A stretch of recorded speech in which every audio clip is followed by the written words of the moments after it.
All right, hello everyone, क्या हाल चाल है। तो इससे पहले आर्ट एंड कल्चर का एक रिवीजन वीडियो मैंने जो है अपलोड कर दिया होगा, ठीक है। मतलब अभी भी बनाया है तो उसको अपलोड वगैरह जो भी है इससे पहले हो गया होगा वो अपलोड। यहाँ पे बात करते हैं कि भाई अपन किसको शुरू कर रहे हैं, क्या डिस्कस करेंगे।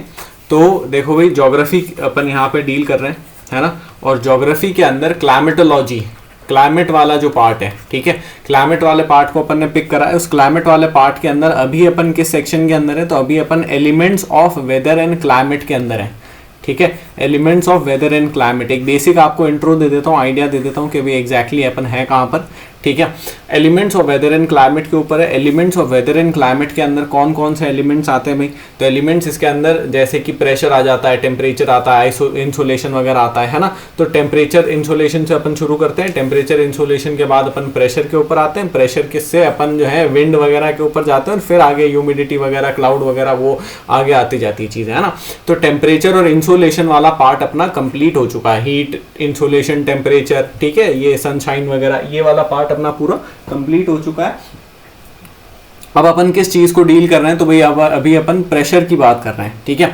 तो प्रेशर के अंदर अपन एग्जैक्टली अभी कहां पर हैं, प्रेशर के अंदर यहां देखो, प्रेशर के अंदर अपन ने बेसिक ये सारा आइडिया ले लिया था कि भाई यहाँ पे रूल क्या होता है, ठीक है। प्रेशर के अंदर अपन ने यहाँ पे आइडिया ले लिया था कि भाई यहाँ पे रूल क्या होता है। सबसे पहले एयर जो है वो एक्सपैंड होती है अगर उसे हीट किया जाए, कूल होती है जो है अगर कंप्रेस वगैरह किया जाए। तो यहाँ पे अपन नॉर्मल प्रेशर देखा था जो कि 1013.2 मिलीबार था, ठीक है। बैरोमीटर के ऊपर अपन इसको मेजर करते हैं। एटमॉस्फेरिक प्रेशर कितना होता है अपन ने देखा था, तो weight of column of air, ठीक है। तो यहाँ पे अपन ने कॉलम ऑफ एयर इमेजिन करा था, ठीक है। तो उस कॉलम ऑफ एयर का जो वेट होता है, ठीक है। अब ये जो कॉलम ऑफ एयर है कितना था, 3200 किलोमीटर्स, ठीक है, ये कॉलम ऑफ एयर था। उसके अलावा वर्टिकल डिस्ट्रीब्यूशन ऑफ प्रेशर अपन ने देखा था। तो वर्टिकल डिस्ट्रीब्यूशन ऑफ प्रेशर अपन ने कितना देखा था, 0 किलोमीटर से लेकर के 20 किलोमीटर तक मैक्सिमम होता है। उसके बाद फिर कम होता जाता है। एयर मूवमेंट की अगर अपन बात करें तो विंड और टर्बुलेंस, ये दोनों चीजें अपन ने देख ली थी। विंड जो है वो यूजुअली हाई प्रेशर से लो प्रेशर की तरफ जाती है। यहाँ पे टर्बुलेंस के बारे में मैंने आपको बताया था कि लो प्रेशर हाई प्रेशर ज्यादा इस तरफ गिनते नहीं है, ठीक है। उसके अलावा क्या चीज है, उसके अलावा डिफरेंस ऑफ प्रेशर जो होता है वो अपन को बताता है कि विंड एग्जैक्टली कहाँ जाएगी। अगर इस जगह पे हाई प्रेशर है, इस जगह पर लो प्रेशर है, तो विंड कहाँ जाएगी, ऐसे जाएगी, समझ में आया। अगर यहाँ पर हाई प्रेशर है, यहाँ पर लो प्रेशर, तो विंड कहाँ जाएगी, यहाँ जाएगी, समझ में आया। तो इस तरीके से आप लोग लगा सकते हो। उसके बाद हॉरिजॉन्टल प्रेशर के अंदर अपन ने देखा था कि किससे अपन इसको नापते हैं या किससे अपन इसको डिनोट करते हैं, तो आइसोबार से डिनोट करते हैं। जैसे अपन टेम्परेचर को आइसोथर्म से डिनोट करते हैं, वैसे यहाँ पे आइसोबार्स का अपन यूज करते हैं। आइसो का मतलब होता है सेम, और बार्स अपन यहाँ पे प्रेशर के लिए यूज करते हैं, ठीक है। तो winds moving perpendicular to isobars, ठीक है। तो विंड जो है वो आइसोबार के परपेंडिकुलर चलती है, ये चीज भी अपन ने देख ली थी। जैसे यहाँ पे 1010 है तो हाई प्रेशर हो गया, 1005 है तो वो लो प्रेशर हो गया, समझ में आया, ठीक है। रिलेटिवली देखो, पूरे क्लाइमेटोलॉजी के अंदर, पूरे इसके अंदर पार्ट के अंदर अपन जो है रिलेटिव मेजरमेंट करने वाले हैं, एब्सोल्यूट नहीं करने वाले। रिलेटिव का मतलब है कि भाई आपने, लेट्स से कि भाई आपने किसी को एक थप्पड़ मारा, ठीक है। तो थप्पड़ मारना सही था गलत था वो अपन नहीं देख रहे हैं। लेकिन अगर मैंने 2 थप्पड़ मारे तो मैं जो हूं वो ज्यादा गलत हुआ, समझ में आया। आप गलत हुए, मैं ज्यादा गलत हुआ, ठीक है। और अगर मैं नहीं होता मान लो पिक्चर के अंदर, तो आप ही ज्यादा गलत होते हैं क्योंकि आपने थप्पड़ मारी, समझ में आया, ठीक है। ऑलराइट, फिर उसके बाद नेक्स्ट चीज क्या, आइसोबार वगैरह, ये पूरा पार्ट अपन ने देख लिया। आइसोबार के अलावा और नेक्स्ट चीज क्या देखी थी बताओ। इसके बाद अपन ये फोर्सेस वाले सेगमेंट के अंदर थे, है ना।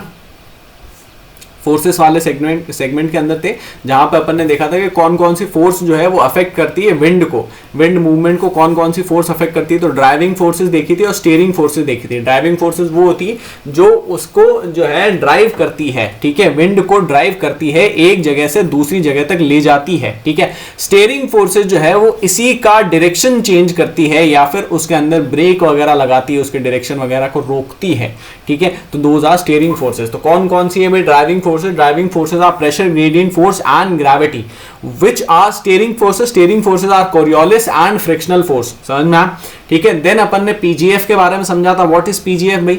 PGF is pressure gradient force. Pressure gradient force जो है वो एक तरीके का स्लोप होता है, यहाँ पे ऐसे स्लोप की तरह अपन ने देखा था, ठीक है। और जितना ज्यादा स्लोप होगा उतनी ज्यादा स्पीड भी होगी, समझ में आया। एक आप इस स्लोप के ऊपर जा रहे हो और एक आप इस स्लोप के ऊपर जा रहे हो, समझ में आया, ठीक है। तो इसके ऊपर बट ऑब्वियस ज्यादा स्पीड होगी, ठीक है। देन अपन ने रूल्स देखे थे कुछ, एक रूल्स क्या देखे थे, higher the pressure gradient more the isobars, समझ में आया, ठीक है। जितना ज्यादा प्रेशर ग्रेडियंट होगा उतना ही ज्यादा आइसोबार्स भी होंगे। तो यहाँ पे अपन ने किलोमीटर्स और डिस्टेंस वगैरह के बारे में समझा था, ठीक है। तो जैसे मान लो कि भाई ये एक जो है इस तरीके का कुछ बन रखा है, ठीक है, ग्रेडियंट बन रखा है, ग्रेडियंट मतलब स्लोप होता है, ठीक है। और सेम यही ऐसा भी बन रखा है ना, दोनों करीब करीब एक जैसे दिख रहे हैं, लेकिन इसका जो टोटल डिस्टेंस है वो डिस्टेंस कितना है, वो डिस्टेंस 200 किलोमीटर्स है, और वहीं इसका जो डिस्टेंस है वो डिस्टेंस 100 किलोमीटर्स ही है। तो उस केस के अंदर क्या होगा, उस केस के अंदर यहाँ पर जो स्लोप है वो स्लोप कंपैरेटिवली इलॉन्गेटेड होगा। अगर डिस्टेंस को यहाँ पे जोड़ दो तो ये कुछ ऐसा बनेगा और ये ऐसा ही बनेगा, समझ में आया, ठीक है। तो यहाँ पर स्पीड ज्यादा होगी, इंटेंसिटी ज्यादा होगी, यहाँ पर स्पीड कम होगी। आइसोबार्स भी यहाँ पर भाई देखो, अगर ये इन दोनों के बीच में इधर 1000 है ना, और इधर लेट्स से कि भाई 990 है मान लो, समझ में आया, ठीक है। तो 200 किलोमीटर्स के अंदर यहाँ पे सिर्फ 10 मिलीबार प्रेशर का ही फर्क आया, और यहाँ पे 100 किलोमीटर के अंदर 10 मिलीबार प्रेशर का फर्क आ जाएगा, समझ में आया, ठीक है। तो इसलिए डिस्टेंस वगैरह भी कम होगा इन दोनों के बीच में। तो ये समझ में आया, ठीक है। तो higher the distance between isobars weak the winds will be, lesser the distance between isobars stronger the winds will be, ठीक है। ये चीज भी अपन ने देख ली थी। उसके बाद अपन ग्रेविटी के ऊपर आए थे। ग्रेविटी का अपन ने रोल यहाँ पे ये देखा था कि ग्रेविटी का तो कॉमन रोल होता है, वो सब जगह एक जैसी लगती है, उसका एक ही काम है, जो भी चीज है उसको नीचे की तरफ लाना, समझ में आया, जो कोई भी चीज है उसको नीचे की तरफ खींचना, तो इसका कॉमन रोल है। देन नेक्स्ट चीज अपन ने कोरियोलिस देखी थी। कोरियोलिस के अंदर अपन ने क्या देखा था, due to rotation of the earth, तो अर्थ के रोटेशन की वजह से अपन को एक परसीव्ड ऐसा लगता है, ये एग्जैक्टली है नहीं, ठीक है, जो ये फोर्स है एग्जैक्टली है नहीं, ठीक है, लेकिन अपन इसको मानते हैं कुछ एक फिजिक्स वगैरह उसको लॉज वगैरह को मेंटेन करने के लिए, ठीक है। तो यहाँ पे ये जो रोटेशन ऑफ अर्थ की वजह से जो फोर्स बनती है, ठीक है, उसे अपन कोरियोलिस फोर्स कहते हैं। ये ऑब्जेक्ट्स को डेविएट करती है, ठीक है। Coriolis force tends to deviate objects, ठीक है। और कहां पर डेविएट करती है, तो नदर्न हेमिस्फीयर के अंदर राइट में डेविएट करती है, सदर्न हेमिस्फीयर में लेफ्ट में डेविएट करती है। ये सब अपन ऑलरेडी पढ़ चुके हैं, ठीक है, इसलिए मैं इसको फटाफट जल्दी स्किप कर रहा हूं, ठीक है। फिर उसके बाद क्या चीज है, रूल्स अपन ने यहां पर देखे थे, भाई रूल्स बहुत ज्यादा इंपॉर्टेंट है। रूल्स क्या क्या देखे थे कि इक्वेटर के ऊपर 0 इसका मतलब है इक्वेटर के ऊपर कोरियोलिस 0 होती है। तो अगर इक्वेटर के ऊपर 0 होगी तो किस तरफ बढ़ रही होगी, पोल वर्ड्स बढ़ रही होगी, है ना। तो 90 डिग्री पोल के ऊपर मैक्सिमम होती है, समझ में आया, ठीक है। और more the speed, now this is also important, ये बहुत ज्यादा इंपॉर्टेंट होगा, जितनी ज्यादा स्पीड होगी उतनी ही ज्यादा कोरियोलिस लगने वाली है, समझ में आया। तो जितनी ज्यादा स्पीड उतनी ज्यादा कोरियोलिस, ठीक है, ये भी चीज अपन ने देख ली। तो अगर जो है ऑब्जेक्ट ज्यादा फास्टर है तो उसका डिफ्लेक्शन भी ज्यादा होगा। ये ऑब्जेक्ट है, ये इक्वेटर है, तो ये ऑब्जेक्ट कहाँ है भाई, नदर्न हेमिस्फीयर के अंदर है। नदर्न हेमिस्फीयर में अपन ने क्या देखा, राइट में डिफ्लेक्ट करेगा, समझ में, इस तरफ जाएगा।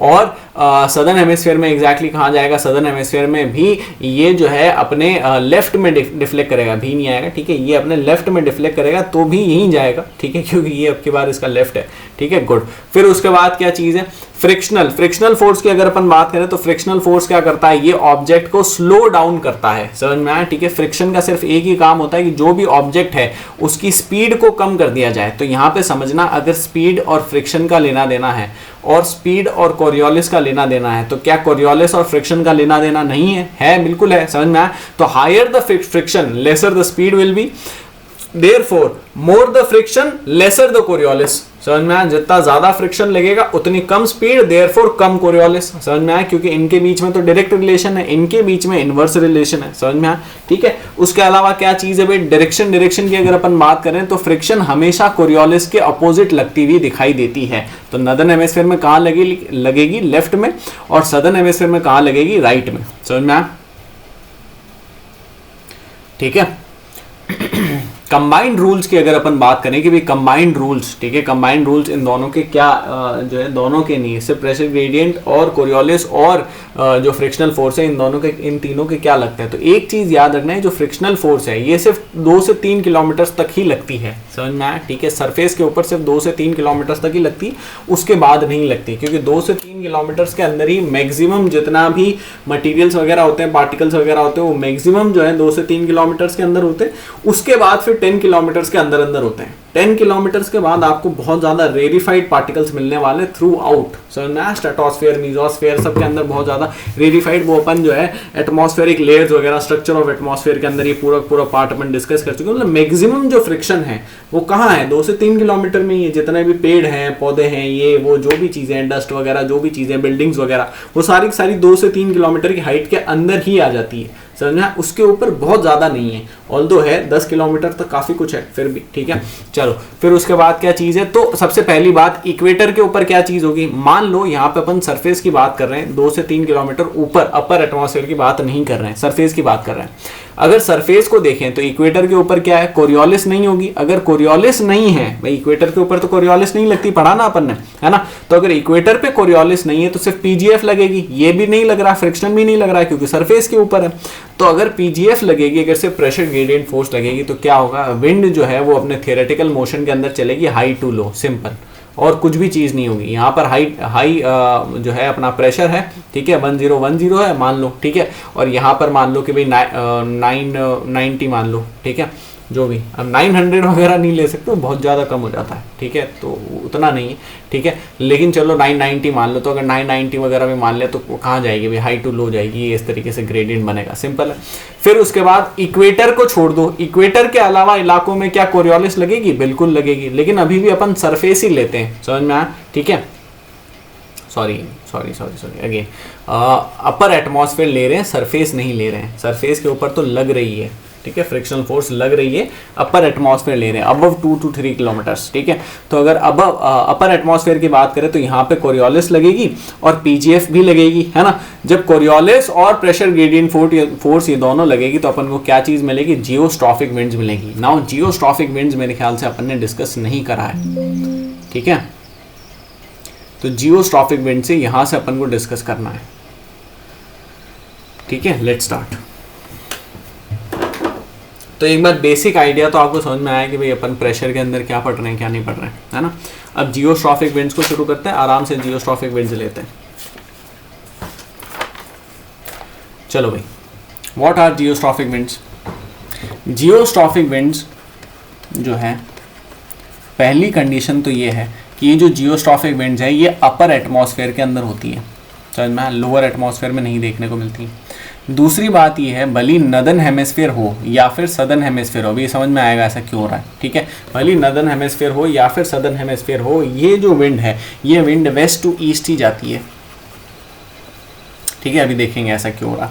यहाँ पर 2 फोर्सेस एक्ट करती है, वो फोर्सेस कौन कौन सी होती है, पहली होती है कोरियोलिस और दूसरी होती है प्रेशर ग्रेडियंट फोर्स।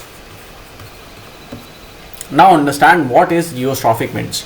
तो ये अपना इक्वेटर हो गया, है ना, 0 डिग्री इक्वेटर हो गया,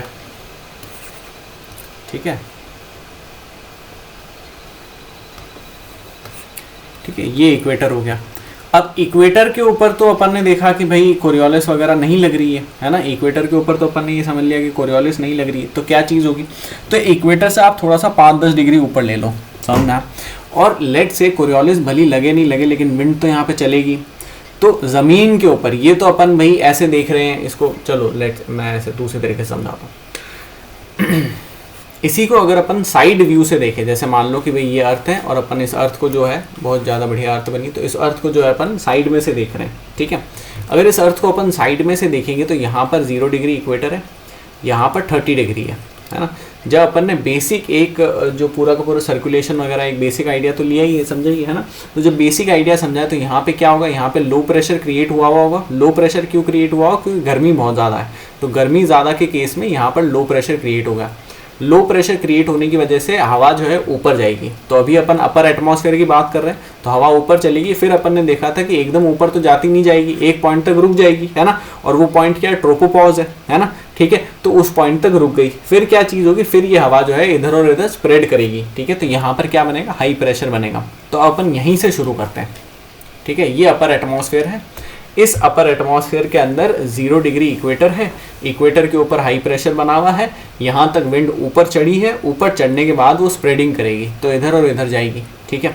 अब नीचे वाले को एक बार के लिए भूल जाते हैं, ठीक है।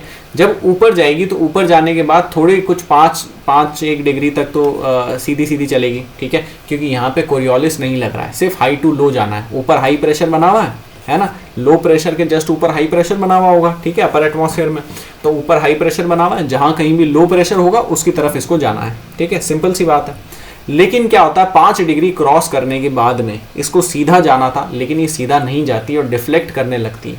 अब ये डिफ्लेक्ट कहाँ करेगी, दिस इज इंपॉर्टेंट। तो ये मैंने आपको बताया कि कोरियोलिस कहाँ पे एक्ट करता है। कोरियोलिस हमेशा जो है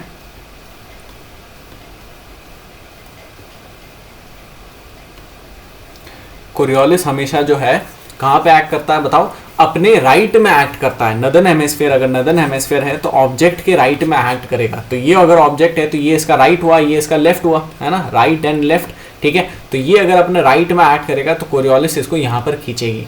कोरियोलिस के यहाँ पर ये तो कोरियोलिस यहाँ पर खींच रही है, लेकिन ग्रेडियंट कहाँ है, लो प्रेशर कहाँ है, लो प्रेशर यहाँ है। तो प्रेशर ग्रेडियंट फोर्स इसे कहाँ खींच रहा है, वो इसे यहाँ खींच रहा है। तो एग्जैक्टली जो विंड है वो विंड कहाँ जाएगी, विंड यहाँ कहीं जाएगी बीच में, समझ में। उसके बाद क्या चीज़ होगी, उसके बाद क्या कोरियोलिस खींचना बंद कर देगा, ऐसा तो नहीं है। कोरियोलिस अभी भी खींचेगा इसको अपने राइट में, है ना। और जो प्रेशर ग्रेडियंट है वो इसे अभी भी खींच रहा होगा, कहाँ पर, जो है लो प्रेशर की तरफ, समझ में आया। तो ये कुछ ऐसी चीज़ बन जाएगी। फिर उसके बाद क्या होगा, उसके बाद विंड जो है और डिफ्लेक्ट कर जाएगी, और डिफ्लेक्ट करने के बाद भी ये चीज़, ये प्रोसेस जो है वो प्रोसेस चल रहा होगा। फिर क्या चीज़ होगी, फाइनली एक ऐसा पॉइंट आएगा जब विंड जो है कंप्लीटली जो है आइसोबार के पैरेलल हो जाएगी, ना कि परपेंडिकुलर। अपन ने क्या देखा, विंड कैसे चलती है भाई, परपेंडिकुलर चलती है। ये एक आइसोबार है, ये दूसरा आइसोबार है, विंड परपेंडिकुलर चलनी चाहिए, समझ में आया। लेकिन विंड परपेंडिकुलर नहीं चलेगी बल्कि पैरेलल चलने लग जाएगी, क्योंकि ये जो प्रेशर ग्रेडियंट फोर्स है और जो कोरियोलिस फोर्स है ये अपने एक दूसरे को इक्वेट कर देगी, समझ में आया। तो विंड ना तो इस तरफ जा सकती है ना इस तरफ जा सकती है, विंड ऐसे ही चलेगी। और ऐसे ही चलते चलते क्या होगा, ऐसे ही चलते चलते धरती घूम लेगी पूरी की पूरी, समझ में आया। तो ये पूरी की पूरी धरती घूम के और वापस यहीं पर आ जाएगी, समझ में आया। तो एग्जैक्टली यही वाला मूवमेंट जो है वो चलता रहेगा, और इसी मूवमेंट को अपन बोलते हैं जियोस्ट्रॉफिक विंड्स। क्या बोलते हैं, जियोस्ट्रॉफिक विंड्स। अब ऐसा नहीं है कि भाई इसमें से कुछ भी पार्ट नीचे नहीं आएगा, ये हमेशा अपने जीवन भर घूमती रहेगी। कुछ एक पार्ट तो नीचे आएगा ही, डिसेंट हो गई। और वो डिसेंट क्यों होगा, वो डिसेंट होगा, ठीक है। अब देखो इस बात को समझो, ये विंड है ना, विंड यहाँ नहीं जा सकती, विंड यहाँ नहीं जा सकती, ये दोनों रास्ते ब्लॉक्ड हैं। यहाँ पर कितनी भी जाए तो आगे विंड और है, फिर इसके आगे विंड और है, इसके आगे विंड और है, तो ये कंटिन्यूस लूप बन गया ना, ठीक है। यहाँ पर विंड और है, यहाँ पर विंड और है, तो एक पॉइंट पर तो इसको जो है कहीं ना कहीं फ्री होना ही पड़ेगा। वहां पर एक इंपॉर्टेंट चीज एक्ट करेगी विच विल बी ग्रेविटी, समझ में आया। तो ग्रेविटी इसमें से कुछ विंड को नीचे की तरफ खींच लेगी, समझ में आया। बस ये एक चीज है, बाकी जो है लार्जली विंड ऐसे गोल गोल गोल गोल गोल गोल घूमती रहेगी। और ये कहाँ पर घूमेगी, 30 degree north and 30 degree south पर घूमेगी। क्या 30 डिग्रीज के अलावा और अपन को कहीं जियोस्ट्रॉफिक विंड्स नहीं मिलती? बिल्कुल मिलती है, 60 डिग्रीज पर भी मिलती है, ठीक है। लेकिन उसका केस अलग है, उसको कभी और बाद में समझेंगे, ठीक है। तो यहाँ पे देखो 30 degree north and 30 degree south के ऊपर अपन को क्या चीज़ देखने को मिलती है, यहाँ पर अपन को जियोस्ट्रॉफिक विंड्स देखने को मिलती है, जो कि Coriolis force and pressure gradient force की वजह से गोल गोल घूमती रहती है। थोड़ी बहुत नीचे डिसेंट होती है, ठीक है, लेकिन बाकी लार्जली जो है गोल गोल गोल गोल घूमती रहती है, समझ में, ठीक है। कहाँ पर घूमती है, 30 डिग्री नॉर्थ 30 डिग्री साउथ पर घूमती है, ठीक है। अब देखो, अब मैंने आपको एक चीज़ बताई कि ये जो कोरियोलिस फोर्स है ये वेस्ट टू ईस्ट जा रही है। नदर्न हेमिस्फीयर में भी वेस्ट टू ईस्ट जा रही है और सदर्न हेमिस्फीयर में वेस्ट टू ईस्ट जा रही है। ऐसी तो अपन ने कोई फोर्स देखी ही नहीं, या ऐसी तो अपन ने कोई चीज़ देखा ही नहीं जो कि नदर्न में और सदर्न में एक जैसा लग रहा हो, है ना। ऐसी तो अपन ने कोई भी चीज़ नहीं देखी। तो ये ऐसी क्यों लग रही है उसको समझना। अभी अपन ने यहाँ पे नदर्न हेमिस्फीयर देखा था ना, इसी के नीचे अब सदर्न हेमिस्फीयर भी देख लेते हैं, ठीक है।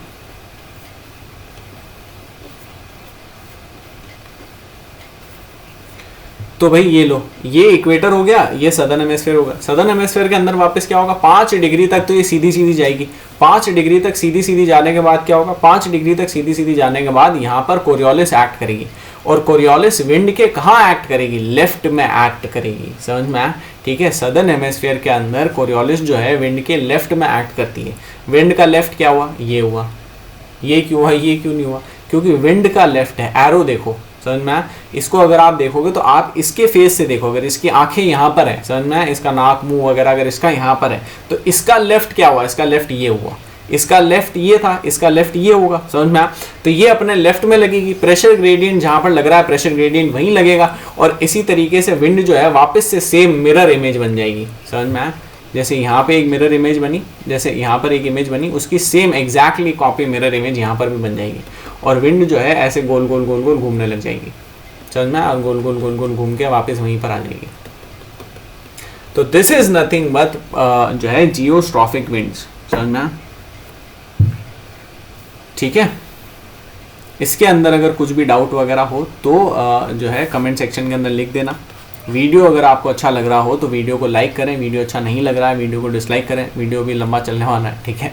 और चैनल को सब्सक्राइब करें, उसके अलावा बेल आइकन को प्रेस करें रेगुलर अपडेट्स के लिए। कुछ पुराने जो है मैंने वीडियोस लेक्चर वगैरह जितने भी हैं, बाकी सारे जो भी प्लेलिस्ट वगैरह उनकी बना रखी है, डिस्क्रिप्शन के अंदर डाल रखी है। टेलीग्राम ग्रुप का भी लिंक डिस्क्रिप्शन के अंदर डाल रखा है। लाइव क्लासेस के ऊपर वहाँ पर मैंने एक चीज़ आपको पूछी कि भाई लाइव क्लासेस लेनी चाहिए नहीं लेनी चाहिए, फ्री क्लासेस है, ठीक है, लेकिन उसके अंदर अभी मैं कुछ एनरोलमेंट टाइप का ऐसा सिस्टम कर रहा हूँ जिससे आप थोड़े से रेगुलर हो जाओ उसके अंदर, ठीक है, क्योंकि लोग क्या होते हैं आते हैं जाते हैं, ठीक है, वो खेल थोड़ा कम पसंद आता है।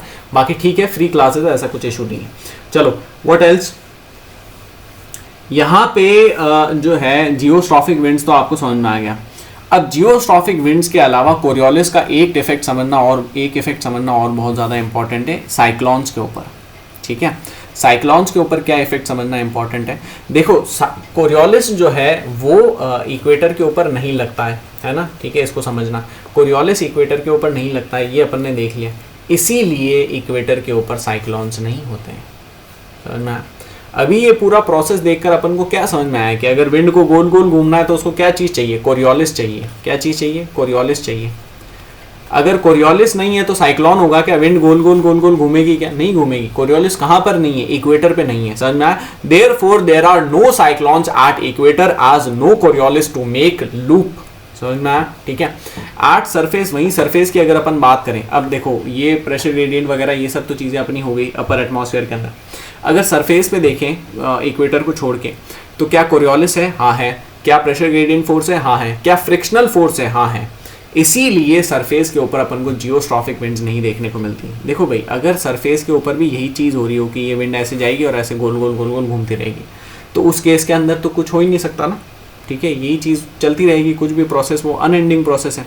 लेकिन यहाँ पर जो है एक डिफाइनिंग फीचर आता है, एक और फोर्स ऐड हो जाती है, ठीक है। जब दो फोर्सेस थी तब तो वो अपने आप को इक्वल कर रही थी, लेकिन एक फोर्स और ऐड हो जाती है जो कि कोरियोलिस के अगेंस्ट में एक्ट करेगी। ये मैंने आपको बताया कि फ्रिक्शनल फोर्स हमेशा क्या करेगी, ब्रेक लगाने का काम करेगी, और ये कोरियोलिस जो कि ड्राइविंग फोर्स है ना, तो ये कोरियोलिस फोर्स को रोकने का काम करेगी। ड्राइविंग नहीं है, सॉरी, स्टीयरिंग फोर्स है, ठीक है, कोरियोलिस भी स्टीयरिंग फोर्स है। तो ये कोरियोलिस को जो है रोकने का काम करेगी, ब्रेक लगाने का काम करेगी, ठीक है। तो यहाँ पर इस केस के अंदर क्या होगा, प्रेशर ग्रेडियंट तो लग ही रहा है, साथ में फ्रिक्शनल फोर्स भी लग जाएगी। तो फिर उस केस के अंदर विंड जो है वो थोड़ी बहुत डिफ्लेक्ट होने के साथ साथ मूव भी आगे करती रहेगी, समझ में, ठीक है। और ये जो मूव करेगी, इसी मूवमेंट को अपन बोलेंगे spiral movement, cyclonic and anti cyclonic movements. What are cyclonic and anti cyclonic movements, next topic यही आता है, ठीक है। इसका मैंने कहीं पे मेरे ख्याल से लगाया है, लगाया है, गुड लगाया, तो देखते हैं नहीं कहाँ लगाया है, यही है ना, चलो। तो पहले यहाँ पे एक बेसिक बताता हूँ कि साइक्लोनिक और एंटी साइक्लोनिक मूवमेंट्स क्या होते हैं। देखो इसको समझना बहुत ज़्यादा इंपॉर्टेंट है। थोड़ा सा अगर आपको टेक्निकल वगैरह लगे तो वीडियो को पॉज करके एक बार वापस से देख लेना। कुछ डाउट्स वगैरह हो तो वहाँ पे लिख देना, मैं वापस नेक्स्ट वीडियो के अंदर वापस से कवर कर लूँगा, ठीक है। नेक्स्ट डे जो भी वीडियो बनाऊँगा उसमें कवर कर लूँगा। तो देखो साइक्लोनिक और एंटी साइक्लोनिक के केस में क्या होता है। साइक्लोनिक का मतलब होता है इनस्टेबल कंडीशंस, समझ में आया। यहाँ पर आप इसका मतलब जो है इनस्टेबल से कनोट करके रखना, ठीक है। एंटी साइक्लोनिक का मतलब होता है जो भी साइक्लोन के जो है एंटी है या फिर अपोजिट है, ठीक है। तो जो भी साइक्लोनिक कंडीशंस के अपोजिट है वो जो है वो एंटी साइक्लोनिक हो जाएगा। तो यहाँ पे इनस्टेबल कंडीशंस होगी या फिर स्टेबल कंडीशंस होगी, स्टेबल कंडीशंस होगी, समझ में आप। इनस्टेबल कंडीशंस के अंदर क्या चीज़ होती है, इनस्टेबल कंडीशंस के अंदर हैवी रेन, ठीक है, जो है स्ट्रॉन्ग विंड्स वगैरह, ठीक है, ये सारी चीज़ें यहाँ पर देखने को मिलती है। स्टॉर्म टाइप की चीज़ें, स्टॉर्म सर्जेस वगैरह, ये सारी चीज़ें अपन को देखने को मिलती है। ऑलराइट, अब जो साइक्लोनिक कंडीशन है, साइक्लोनिक कंडीशन किस हेमिस्फीयर के अंदर कैसे एक्ट करती है वो भी समझना इंपॉर्टेंट है। तो साइक्लोन और एंटी साइक्लोन जो है, ये साइक्लोन कब बनता है? साइक्लोन लो प्रेशर रीजन के अंदर बनता है, anti cyclone high pressure region के अंदर बनता है। ठीक है, एंटी साइक्लोन, पहले साइक्लोन के केस के अंदर क्या होता है, देखो भाई लो प्रेशर में अपन ने क्या समझा था, विंड जो है वो चारों तरफ से अंदर आ रही है ना, तो हॉरिजॉन्टल सक्शन हो रहा है। जब ये हॉरिजॉन्टल सक्शन अपने कोरियोलिस के साथ में एक्ट करता है तो कुछ ऐसी कुछ इमेज बन जाती है, समझ में, ऐसी कुछ इमेज बन जाती है। ठीक है, और ये जो इमेज है, इसी इमेज को अपन बोलते हैं साइक्लोनिक कंडीशंस। ठीक है, तो विंड जो है वो इनवर्ड स्पाइरल करना शुरू कर देती है। गुड। एंटी साइक्लोनिक कंडीशंस के अंदर क्या होता है, विंड आउटवर्ड स्पाइरल करना शुरू करती है, क्योंकि इसका उल्टा होगा, जो भी यहाँ पर हो रहा है उसका उल्टा होगा, तो यहाँ पर क्या कुछ ऐसा कुछ बनेगा, समझ में, ऐसा कुछ बनेगा। ठीक है, अब ये जो इनवर्ड और आउटवर्ड स्पाइरल है, इसका डायरेक्शन समझना भी बहुत ज़्यादा इंपॉर्टेंट है कि भाई इनका डायरेक्शन क्या है। तो डायरेक्शन की अगर अपन बात करें नदर्न हेमिस्फीयर के अंदर, ठीक है, और सदर्न हेमिस्फीयर के अंदर, दोनों के ही अंदर डायरेक्शन अलग अलग लगता है। नदर्न हेमिस्फीयर के अंदर जो साइक्लोनिक कंडीशन है, लो प्रेशर रीजन वगैरह जो बन रहा है, यहाँ पर एंटी क्लॉकवाइज मूवमेंट होगा। कैसा मूवमेंट होगा? एंटी क्लॉकवाइज मूवमेंट होगा। वहीं अगर यहाँ पर एंटी क्लॉकवाइज है तो नदर्न हेमिस्फीयर में हाई प्रेशर में या फिर एंटी साइक्लोनिक में क्या होगा? क्लॉकवाइज मूवमेंट होगा, है ना। सदर्न हेमिस्फीयर के अंदर यही कंडीशन उल्टी हो जाती है, यहाँ पे क्लॉकवाइज होता है और यहाँ पर एंटी क्लॉकवाइज होता है। समझ में? कुछ भी अपना वे लगाओ और उस वे से इसको याद करो। ठीक है, एग्जैक्टली अब मैं जो हूँ कुछ ना कुछ अपना अगर मैं देता भी हूँ, ठीक है, जैसे साइक्लोनिक को जो है वो एंटी क्लॉकवाइज वगैरह, अगर मैं ऐसे कुछ ना कुछ उल्टे सीधे बना के देता भी हूँ तो भी एक पॉइंट पर कंफ्यूज होना बहुत ज़्यादा प्रैक्टिकल होगा। ठीक है, तो इसलिए आई वुड सजेस्ट कि इस कंसेप्ट को 2 बार, कम से कम 2 बार अपनी कॉपी के अंदर लिखो। जैसे अभी ये जो कंसेप्ट है, ये कंसेप्ट मैंने बिना देखे बोल दिया। कैसे बोल दिया? क्योंकि कम से कम 5 से 10 बार मैं तो अभी तक लिख चुका हूँ, जो भी प्रैक्टिस वगैरह कर चुका हूँ। उसके बाद मुझे आइडिया हुआ है, क्या आइडिया हुआ है कि साइक्लोनिक कंडीशंस के अंदर नदर्न हेमिस्फीयर, देखो नदर्न ही याद रखना, अगर नदर्न ही याद हो जाए ना तो सदर्न के अंदर अपने आप तुम लॉजिक लगा लोगे कि वो उसका उल्टा होगा। समझ में? नदर्न के अंदर याद रखना क्यों इंपॉर्टेंट है? क्योंकि अपन नदर्न में रह रहे हैं, तो प्राइमरीली अपने लिए नदर्न बहुत ज़्यादा इंपॉर्टेंट है। ऑल्दो सदर्न के ऊपर भी पूछने में तो कुछ भी पूछ सकते हैं, है ना, तो कुछ घुमा फिरा के सवाल पूछ सकते हैं। तो नदर्न के अंदर अगर सिंपल सा देखिए, साइक्लोनिक कंडीशन के अंदर क्या हो रहा है? एंटी क्लॉकवाइज मूवमेंट हो रहा है। कैसा मूवमेंट हो रहा है? एंटी क्लॉकवाइज मूवमेंट हो रहा है। समझ में? ठीक है, ये एकदम क्लियर होना चाहिए। और अगर इतना सा ही क्लियर हो गया तो फिर बाकी सब कुछ तुम अपने आप लगा सकते हो। नदर्न के अंदर साइक्लोनिक कंडीशंस के अंदर एंटी क्लॉकवाइज मूवमेंट हो रहा है, लो प्रेशर साइक्लोनिक कंडीशन है, ये आप यहाँ से याद कर सकते हो। एंड अगर एंटी साइक्लोनिक है, ठीक है, अगर एंटी साइक्लोनिक है तो इसका जस्ट उल्टा होगा। तो अगर यहाँ पे एंटी क्लॉकवाइज है तो यहाँ पर क्या होगा? क्लॉकवाइज होगा, है ना। सदर्न हेमिस्फीयर के अंदर वापस ये दोनों कंडीशंस जो है वो रिवर्स हो जाएगी। तो साइक्लोनिक के केस में क्या होगा? साइक्लोनिक के केस में क्लॉकवाइज होगा, और एंटी साइक्लोनिक के केस में क्या होगा? एंटी साइक्लोनिक के केस में एंटी क्लॉकवाइज हो जाएगा। समझ में आया? ठीक है, तो इसको यहाँ से देख सकते हो। ठीक है, ये क्लियर है? साइक्लोनिक और एंटी साइक्लोनिक कंडीशन समझ में आ गई क्यों हुई है? सरफेस के ऊपर Coriolis, pressure gradient force, frictional force तीनों एक साथ एक्ट कर रही है, इसलिए हुई है। समझ में आया? ठीक है, ये अपन ने पढ़ लिया। नेक्स्ट चीज़ आती है एटमॉस्फेरिक सर्कुलेशंस। एटमॉस्फेरिक सर्कुलेशंस वाला भी पार्ट वैसे नोट्स के अंदर थोड़ा सा जो है आगे पीछे मिक्स में हुआ है, लेकिन इस मिक्स में होने का कारण एक्चुअली ये है कि अपन पढ़ रहे हैं elements of weather and climate. तो यहाँ पर अब एक ऐसा पॉइंट आ चुका है जिसके अंदर प्रेशर और विंड्स, ये दोनों अपने आप के अंदर बहुत ज़्यादा इंटरमिंगल हो जाएंगे। समझ में आया? तो ये इंटरमिंगल के अंदर ही एक पॉइंट है एटमॉस्फेरिक सर्कुलेशंस। पहले यहाँ पे एक आइडिया देता हूँ, फिर इसी आइडिया को अपन आगे कंटिन्यू करेंगे। ठीक है, एटमॉस्फेरिक सर्कुलेशन क्या होता है एनसीईआरटी की लैंग्वेज में डिस्कस करेंगे, फालतू अपन इधर उधर की बातें नहीं करेंगे। एनसीईआरटी में बहुत ईजीली दे रखा है। देखो ये जो है ऐसी यहाँ पे एक लाइन बना देते हैं। ठीक है, ये लाइन क्या चीज़ है? ये लाइन सरफेस है मान लो, है ना। इस लाइन के ऊपर ये है 0 डिग्री इक्वेटर। यहाँ पे अपन कुछ जो है अब एट लास्ट पॉइंट क्या है? 90 डिग्री है ना। तो अपन 90 डिग्री से पहले कुछ एक पार्टीशंस और भी कर रहे हैं, जैसे कि 30 डिग्री एंड 60 डिग्री, है ना। तो यहाँ पे ले लो 30 डिग्री और यहाँ कहीं पे ले लो 60 डिग्री। ठीक है, चलो अब ये जो चीज़ है ये कहाँ है अभी, ये मान लो नदन हेमिस्फीयर है या फिर ये मान लो नदन, जो भी आपको ठीक लगे। अभी चलो इसको नदन हेमिस्फीयर ले लेते हैं, दोनों के अंदर कंडीशन सेम होने वाली है। मुझे एक बात बताओ कि अपन ने देखा था सन की जो है डायरेक्ट इंसोलेशन वगैरह रेज वगैरह पड़ेगी यहाँ पर इक्वेटर के ऊपर, जिसकी वजह से क्या होगा, यहाँ पर जो है गर्मी होगी, सरफेस गर्म होगा। सरफेस गर्म होता है तो अपन को कौन सा प्रेशर देखने को मिलता है, लो प्रेशर देखने को मिलता है। लो प्रेशर कंडीशन के अंदर अपन ने क्या जो है फॉर्मूला देखा था, अपन ने फॉर्मूला देखा था कि हॉरिजॉन्टल तो जो है सक्शन होगा और वर्टिकल स्प्रेडिंग होगी, है ना। तो अगर वर्टिकल स्प्रेडिंग हो रही है तो उस केस के अंदर कुछ ऐसा डायग्राम बनेगा, है ना, ऐसा डायग्राम बनेगा। फिर अपन ने देखा था कि भाई यहाँ पर आके बिल्कुल कॉमन पूरा मामला हो जाता है, बहुत ज़्यादा भीड़ हो जाती है। इस कंसेप्ट को तीसरी बार देख रहे हैं, फिर से एकदम शांति से समझा रहा हूँ, तो फिर से एकदम शांति से समझेंगे, ठीक है, कंफ्यूज नहीं होना है, क्योंकि यहाँ पर अक्सर लोग कंफ्यूज हो जाते हैं। तो यहाँ पर जो है भीड़ वगैरह हो जाएगी तो कहीं ना कहीं तो जाना पड़ेगा, तो इधर जाएंगे। तो यहाँ पे क्या चीज़ बनेगी भी, यहाँ पे एक हाई प्रेशर बनेगा। जब कभी भी कंसेप्ट क्लियर होने चाहिए, जब कभी भी वर्टिकल सक्शन हो रहा है और हॉरिजॉन्टल स्प्रेडिंग हो रही है तो क्या बनेगा, हाई प्रेशर बनेगा, ठीक है। फिर क्या चीज़ होगी, चलो इसको यहाँ पे एक बार होल्ड कर देते हैं। अब यहाँ पर तो ये चीज़ हो गई, है ना। देन पोल की बात करते हैं। पोल पर क्या है, पोल पे बहुत ज़्यादा ठंड है ना। ठंड की वजह से यहाँ पर भी एक हाई प्रेशर बनेगा, है ना। और ये जो हाई प्रेशर होगा तो हाई प्रेशर के अंदर क्या होगा, विंड अंदर की तरफ खिंचती चली जाएगी, वर्टिकली खिंचेगी, क्योंकि भाई ठंड बहुत ज़्यादा है ना, समझ में आया। तो यहाँ पर विंड कहाँ से लाएगी, विंड यहाँ से लाएगी।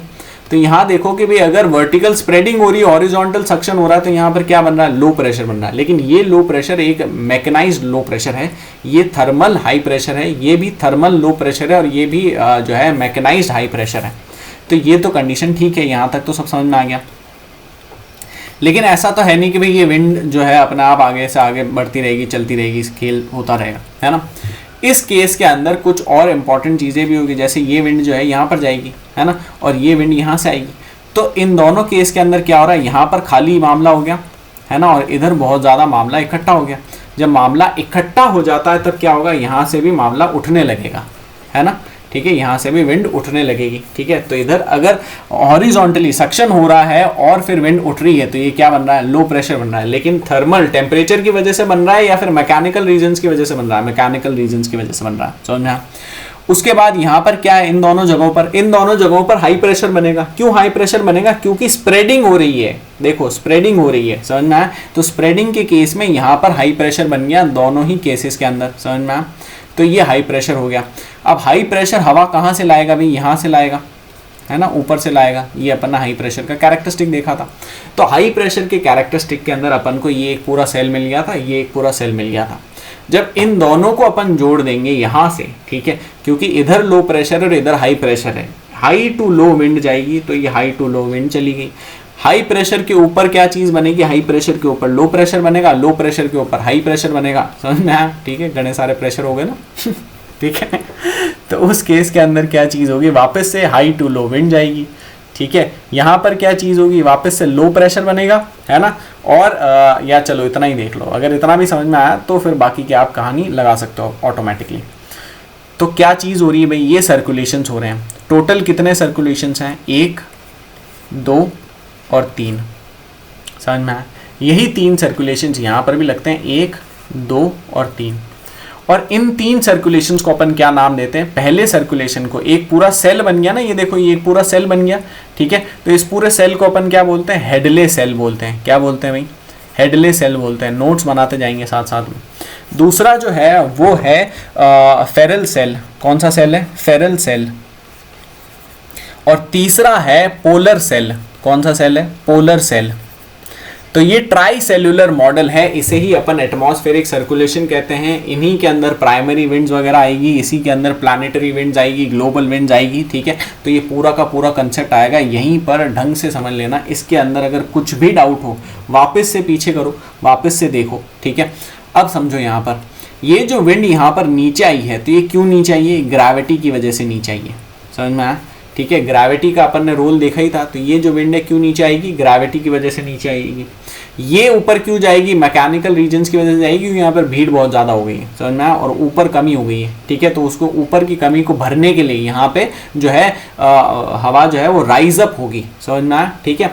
यहाँ पर सिंकिंग की हो रही है, वो मैंने आपको समझा दिया, ठीक है। तो हाई प्रेशर लो प्रेशर ये सारी चीज़ें अपन को समझ में आ गई। और क्या चीज़ है इसके अंदर बताओ, अच्छा, ये जो विंड है, ये विंड कहाँ है, देखो ये ट्रोपोस्फियर है, ट्रोपोपॉज है ना। और जो जियोस्ट्रॉफिक विंड्स थी, जियोस्ट्रॉफिक विंड्स को अपन ने कहीं 2-3 किलोमीटर के एरिया के अंदर देखा था। तो जियोस्ट्रॉफिक विंड्स अलग विंड्स है ना, वो यहाँ कहीं है, समझ में। ठीक है, अगर ऊपर भी होगी, ठीक है, अगर 2-3 किलोमीटर से ऊपर भी होगी तो वो विंड्स अलग है और ये चीज़ अलग है, समझ में। ठीक है, तो इसके और उसके अंदर कोई भी डाउट नहीं होना चाहिए, ये तो समझ में आ गया। फिर क्या चीज़ है भाई, फिर एक बार इन विंड्स के बारे में भी समझते हैं कि भाई यहाँ पर एग्जैक्टली क्या चीज़ बन रही है। तो यहाँ पर मैंने आपको बताया था विंड क्या चीज़ होती है। विंड वो चीज़ होती है जो वो एयर जो कि हाई टू लो ट्रैवल करती है, समझ में आया। ठीक है, हाई प्रेशर से लो प्रेशर की तरफ हॉरिजॉन्टली ट्रैवल करती है, that air is known as wind. तो ये विंड हो गई और ये विंड हो गई, है ना। तो ये दोनों विंड हो गई हॉरिजॉन्टल, है ना, ये सारी विंड हो गई, ये भी विंड हो गई, हाई टू लो ट्रैवल कर रही है, ये भी विंड हो गई, है ना। और जो कोई भी एयर जो है वर्टिकली ट्रैवल करती है उसे अपन क्या बोलते हैं, उसे अपन ड्राफ्ट या फिर टर्बुलेंस बोलते हैं। क्या बोलते हैं, ड्राफ्ट या फिर टर्बुलेंस बोलते हैं। तो ये जो है, ये यहाँ पर देखो नीचे से ऊपर की तरफ एयर जा रही है, इसे क्या बोलेंगे, ड्राफ्ट या फिर टर्बुलेंस बोलेंगे। तो एक एयर सेल के अंदर अगर मैं आपसे क्वेश्चन पूछूं, ठीक है, कि एक ऐसे एटमॉस्फेरिक सेल के अंदर क्या चीज़ हो रही है, एक एटमॉस्फेरिक सेल के अंदर, ठीक है, ये ऐसे बनेगा, ठीक है, नहीं गलत, ठीक है, चल जो भी है यार, गुड। तो एक एटमॉस्फेरिक सेल के अंदर एग्जैक्टली क्या चीज़ देखने को मिल रही है, अपन को दो तो विंड्स देखने को मिल रही है, एक सरफेस की विंड्स है और एक अपर एटमॉस्फेयर की विंड्स है, समझ में आए, और दो ड्राफ्ट देखने को मिल रहे हैं। ड्राफ्ट के ऊपर अपन बहुत ज़्यादा फोकस नहीं करते हैं, ठीक है, जीएस के अंदर। जो ये दोनों विंड्स हैं, ये दोनों विंड्स अब बार बार आती जाएगी, और जब बार बार आएगी तब मैं हर बार ये कंसेप्ट एक्सप्लेन नहीं करूँगा। तो यहाँ पर ये कंसेप्ट एकदम क्रिस्टल क्लियर हो जाना चाहिए।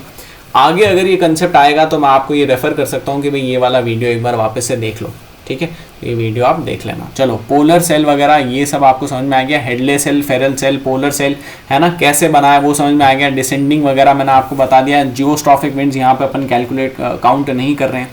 नेक्स्ट चीज़ जो आती है, नेक्स्ट चीज़ आती है कि ये जो विंड्स हैं, ये विंड्स बन कैसे रही है। तो इन विंड्स को अगर आप देखोगे, यहाँ पर इक्वेटर है, अब साइडवेज देख रहे हैं, ठीक है, तो यहाँ पर इक्वेटर है, ठीक है, यहाँ पर 30 डिग्री है, यहाँ पर 60 डिग्री है ना। विंड कैसे जा रही थी भाई, इक्वेटर पे चूंकि लो सरफेस की बात हो रही है ना, चूंकि लो प्रेशर था तो इसकी तरफ विंड आ रही थी, है ना, तो ऐसे विंड आ रही है। और यहाँ पर हाई प्रेशर बनेगा 30 डिग्री पर, तो यहाँ से विंड जाएगी ऊपर की तरफ, वापस से यहाँ पर विंड आएगी, कुछ ऐसे ही बन रहा ना, ठीक है, यही चीज़ है। जब इसी मैप के अंदर अपन कोरियोलिस को ऐड कर देते हैं, है ना, कोरियोलिस और प्रेशर ग्रेडियंट और फ्रिक्शनल और उन सब का इफेक्ट ऐड कर देते हो, तो अपन को क्या चीज़ देखने को मिलती है, तो फिर अपन को कुछ ऐसी चीज़ देखने को मिलती है, समझ में आया, ठीक है, कुछ ऐसी चीज़ देखने को मिलती है। और ये क्या चीज़ है बताओ, यही है प्लानिटरी या फिर ग्लोबल विंड्स, ठीक है। तो अब नेक्स्ट जो टॉपिक आएगा वो आएगा प्लानिटरी, ग्लोबल विंड्स वगैरह। लेकिन उससे पहले चूंकि प्रेशर डिस्कस कर रहे हैं, तो प्रेशर के अंदर एक प्रेशर बेल्ट वाला पार्ट और रह जाता है। वो प्रेशर बेल्ट वाला पार्ट यहीं पे समझ में आएगा। ये जो जितने भी सेल्स हैं, ठीक है, टोटल कितने सेल्स अपन ने देखे, Hadley cell, Ferrel cell and polar cell, है ना, ये तीन ही सेल अपन ने देखे। अब हेडले सेल के अंदर यहाँ पर इक्वेटर है, इक्वेटर के ऊपर अपन को एक प्रेशर बेल्ट देखने को मिलता है, समझ में आया, ठीक है। यहाँ पर अपन ने क्या देखा भाई, लो प्रेशर बन रहा है, इधर क्या देखा, हाई प्रेशर बन रहा है, इधर क्या देखा, लो प्रेशर बन रहा है, इधर क्या देखा, वापस हाई प्रेशर बन रहा है। ये क्या है, 90 डिग्री, ये क्या है, 60 डिग्री, ये क्या है, 30 डिग्री। तो ये जो low pressure, high pressure, low pressure जो भी चीज़ें हैं, इन सारी चीज़ों को अपन प्रेशर बेल्ट बोलते हैं। क्या बोलते हैं, प्रेशर बेल्ट बोलते हैं। जब ये प्रेशर बेल्ट टूट जाएंगे तो क्या बनेंगे, प्रेशर सेल्स बनेंगे, समझ में आया, ठीक है। लेकिन उसके अंदर अभी नहीं उतरते हैं, अभी प्रेशर बेल्ट देखो भाई, लंबा सा एक पट्टी आप खींच दो, उस पट्टी को क्या बोलोगे, प्रेशर बेल्ट बोलोगे ना। तो ये प्रेशर बेल्ट हो गए, ठीक है, ये तो समझ में आया।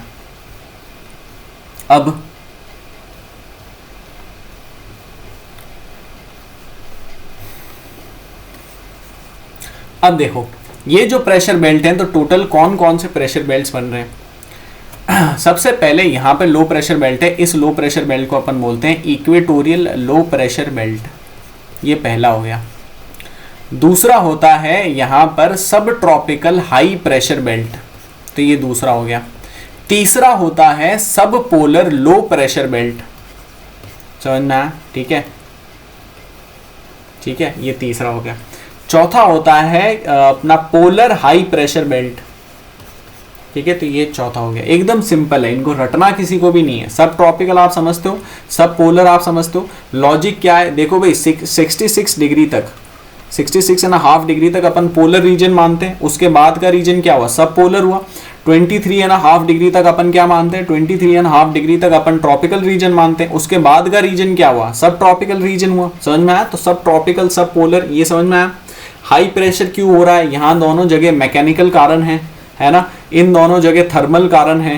तो ये भी अपन को हाई प्रेशर और लो प्रेशर का मतलब भी समझ में आ गया। और बेल्ट क्यों बोल रहे हैं, बेल्ट भी अपन को समझ में आया। तो एकदम लॉजिकली आगे बढ़ रहे हैं, ठीक है।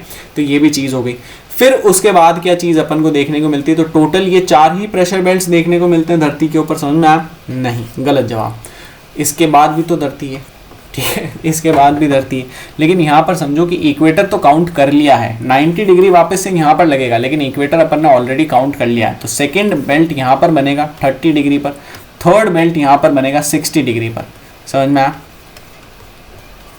और फोर्थ बेल्ट वापस बनेगा 90 डिग्री पर। समझ में आया? तो टोटल कितने बेल्ट हो गए, टोटल 7 बेल्ट्स हो गए। कितने बेल्ट्स हो गए, 7 बेल्ट्स।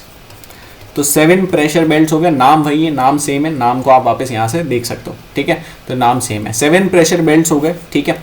अब ये जो 7 प्रेशर बेल्ट्स हैं ये टूटेंगे वूटेंगे भी, तो उनको भी अभी देखेंगे। इसके अंदर कुछ भी डाउट हो तो जो है, लाइव क्लास तो है नहीं तो ठीक है, जो भी हो एक बार इसको कॉम्प्रिहेंड करो, जितना भी बताया उसको एक बार कॉम्प्रिहेंड करो आराम से।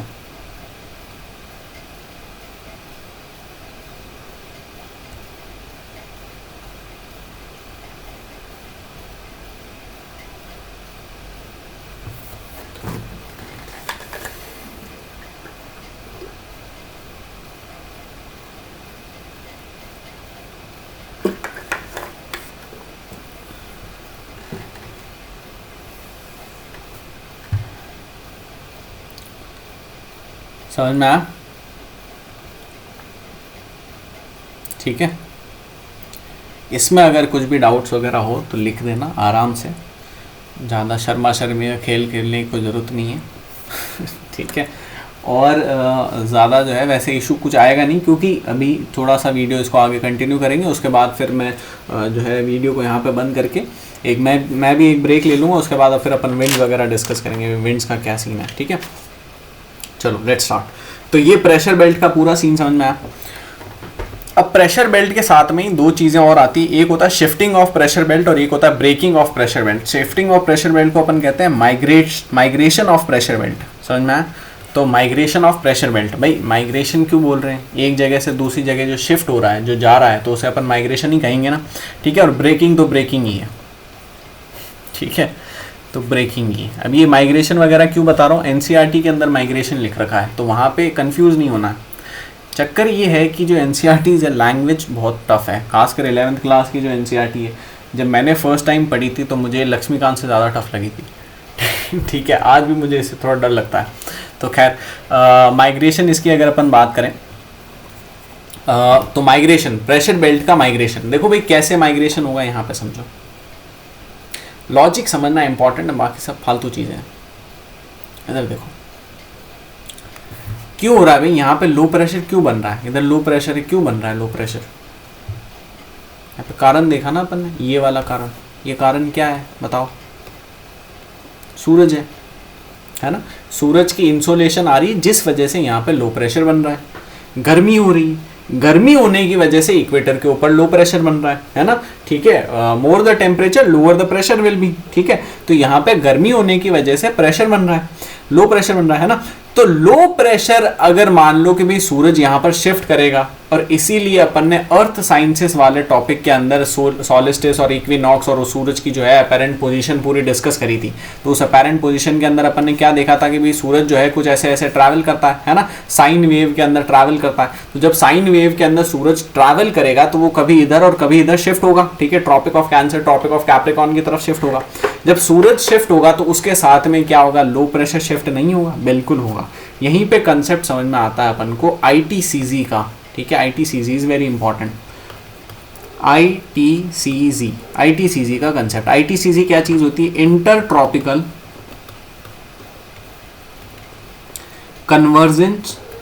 कन्वर्जेंस जोन, ITCZ, ठीक है। ITCZ क्या चीज़ होती है भाई? ITCZ के केस के अंदर ये एक ऐसी लाइन है, अपने आप में एक तरीके का आइसोथर्मी है ये, और कुछ भी नहीं है, ठीक है। ये एक ऐसी लाइन है, आइसोथर्म, आइसोबार, कुछ भी कह लो आप इसको, ठीक है। दोनों ही केस में ये एक ही चीज़ बन रही है, ठीक है। आइसोबार वैसे ज़्यादा रिलेवेंट होगा, ठीक है। तो ये जो है लोवेस्ट आइसोबार बन रहा है, जो लोवेस्ट प्रेशर का आइसोबार है, ठीक है। अब उसके अंदर बट ऑब्वियसली टेम्परेचर भी हाईएस्ट होगा, जहाँ पे हाईएस्ट टेम्परेचर है वहीं पे लोएस्ट प्रेशर ये भी बनेगा, है ना। तो ये एक ऐसी लाइन है जो कि कनेक्ट कर रही है उन प्लेसेस को, जैसे अपन आइसोथर्म आइसोबार वैसे अलग से देखा था, तो वो क्या थी? वो लाइंस थी, lines connecting places of same temperature, lines connecting places of same pressure, समझना है। उसी तरीके से यहाँ पे ITCZ lines connecting pressure of lowest temperature, lines connecting pressure of lowest pressure, sorry highest temperature and lowest pressure, समझ में आया, ठीक है। What is that? That is ITCZ, समझ में आया, ठीक है। तो जब ITCZ शिफ्ट करेगा उसके साथ में प्रेशर बेल्ट भी शिफ्ट करेगा। अब समझना, क्या प्रेशर बेल्ट अकेला शिफ्ट करेगा? नहीं। अगर एक प्रेशर बेल्ट शिफ्ट करेगा तो उसके ऊपर जो दूसरा प्रेशर बेल्ट होगा वो भी शिफ्ट करेगा, तीसरा भी शिफ्ट करेगा और चौथा भी शिफ्ट करेगा। और प्रेशर बेल्ट्स क्या मार्क कर रहे हैं? प्रेशर बेल्ट्स ही तो सेल को मार्क कर रहे हैं ना, ठीक है। हेडले सेल, फेरल सेल को क्या कौन मार्क कर रहा है? प्रेशर बेल्ट्स मार्क कर रहे हैं। तो ऊपर जो सेल्स हैं वो सेल्स भी ऊपर नीचे आगे पीछे खिसकेंगे। इसको ऐसे समझो जैसे आप ट्रेन में बैठे हो, ठीक है। आप ट्रेन में बैठो और इस जो है इस केस के अंदर क्या चीज़ हो रही है? चूंकि ट्रेन, अब जैसे अपन आगे चलते जाते हैं तो ट्रेन क्या होता है? ट्रेन इधर उधर थोड़ा टू एंड फ्रो टाइप का मोशन अपन को ठक ठक ठक ठक ठक ठक ठक ठक देखने को मिलता है ना। तो उसी तरीके से ऐसा कुछ हो रहा है कि भाई जो है खाली ऐसा नहीं है कि अंदर सिर्फ ट्रेन ही शिफ्ट हो रही है, ठीक है, ट्रेन ही हिल रही है, अंदर आप लोग बैठे हो, है ना, पर्सन्स जो बैठे हैं वो भी शिफ्ट हो रहे हैं, वो भी आगे पीछे हिल रहे डुल रहे हैं, है ना। अब समझो, अगर प्रेशर बेल्ट शिफ्ट हो रहे हैं तो प्रेशर बेल्ट के शिफ्ट होने के साथ में और क्या चीज शिफ्ट हो रही है? जो सेल्स हैं, ठीक है, एटमॉस्फेरिक सेल्स हैं, वो भी आगे पीछे शिफ्ट करेंगे, समझ में, ठीक है। सिंपल सी बात है और इसी चीज को अपन बोलते हैं माइग्रेशन ऑफ प्रेशर बेल्ट्स, समझ में। नेक्स्ट चीज आती है breaking of pressure belts. Tension नहीं लेनी, बस breaking of pressure belts last topic है, ठीक है। उसके बाद फिर अपन ब्रेक ले लेना, दूसरा वीडियो फिर उसके बाद अपन अपलोड करते हैं, ठीक है। चलो, ब्रेकिंग ऑफ प्रेशर बेल्ट्स की अगर अपन बात करें तो वैसे जो मैं अगर इनको प्रीमियर भी करता हूँ ना तो उसके अंदर भी बीच में कुछ एक टाइम थोड़ा बहुत डाल देता हूँ, है ना। और लाइव क्लासेस, लाइव के अंदर तो वैसे ही मैं ब्रेक्स दे ही देता था, ठीक है। तो बीच बीच में ऐसा कोई बड़ा टॉपिक होता था तो उसके बीच में 5-7 मिनट का अपन ब्रेक लेते थे, तो वो है। लेकिन तुम लोगों ने मुझे धोखा दे दिया, ठीक है। तो चलो, anyways, breaking of pressure belts. Breaking of pressure belts के अंदर क्या चीज़ होती है? देखो, समर्स एंड विंटर्स, इन दोनों ही केसेस के अंदर अपन को जो प्रेशर बेल्ट है वो ब्रेक होता नजर आता है। समर्स के अंदर क्या चीज़ होती है?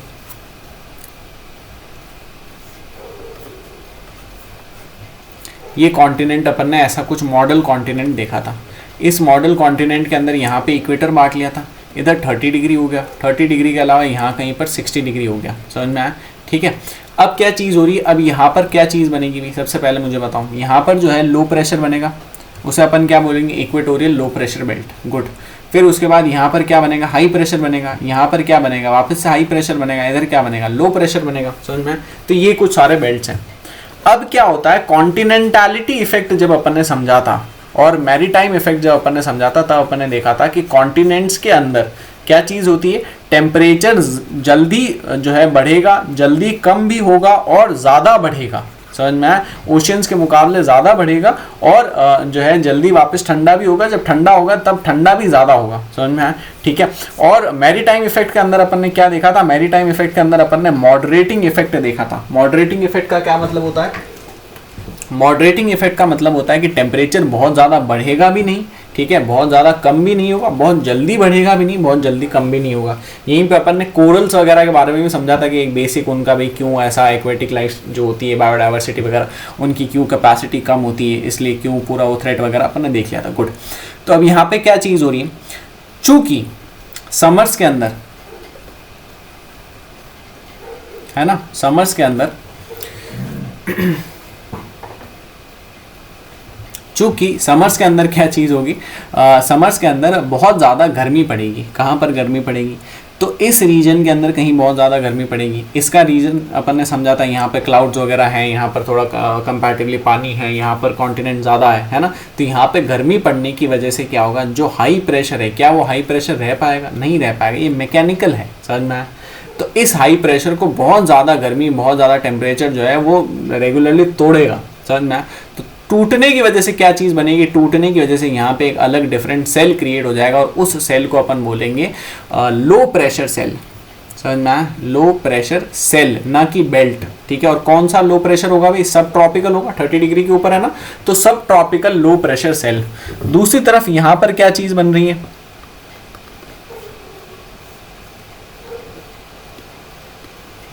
दूसरी तरफ यहाँ पर क्या चीज़ बन रही है, यहाँ पर जो है कंसेप्ट जो पहले था, ठीक है, मैं भी ज़िद्दी हूँ, चलो, जो यहाँ पे ऑलरेडी जो है यहाँ पर क्या चीज़ थी, यहाँ पर तो हाई प्रेशर था, तो यहाँ पर अभी भी क्या होगा, हाई प्रेशर ही होगा, समझ में आया।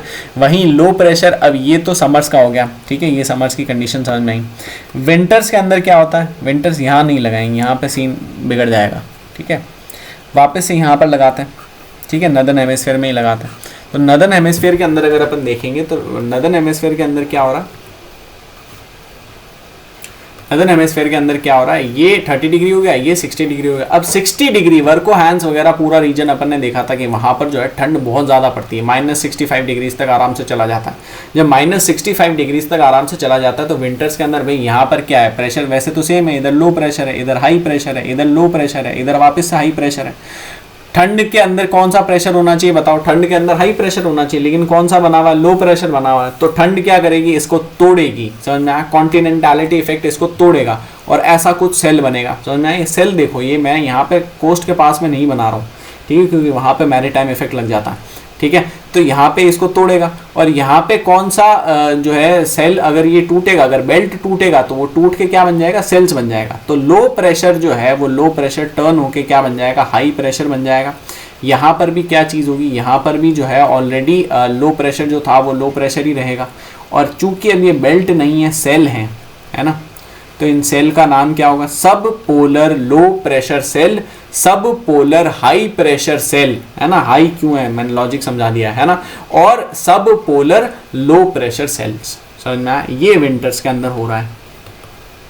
अब इन दोनों को ही अपन ने नदर्न हेमिस्फीयर में बनाया, सदर्न हेमिस्फीयर में नहीं बनाया, क्योंकि अपन जो है रीजनलिस्टिक लोग हैं, अपन जो है क्या कहते हैं, ठीक है, बायस्ड है, ठीक है, नदर्न हेमिस्फीयर वगैरह से नहीं, ऐसा नहीं है। रीज़न ये है कि नदर्न हेमिस्फीयर के अंदर कॉन्टिनेंट ज़्यादा है और सदर्न हेमिस्फीयर के अंदर पानी ज़्यादा है, ओशियंस ज़्यादा हैं। अगर ज़्यादा कॉन्टिनेंट मतलब ज़्यादा कॉन्टिनेंटैलिटी, अगर ज़्यादा ओशियंस मतलब ज़्यादा मैरीटाइम या फिर मॉडरेटिंग इफेक्ट, समझ में आया। तो ज़्यादा मॉडरेटिंग इफेक्ट होने की वजह से क्या होता है, ज़्यादा मॉडरेटिंग इफेक्ट होने की वजह से यहाँ पर सेल्स टूटते नहीं हैं, समझ में आया, सिर्फ ऊपर ही सेल्स टूटते हैं, ठीक है। तो जो है नदर्न के कॉन्टिनेंट्स के अंदर जो सेल्स हैं, जो बेल्ट्स हैं, वो टूटते हैं, सेल्स बनते हैं, ये चीज़ समझ में आ गई।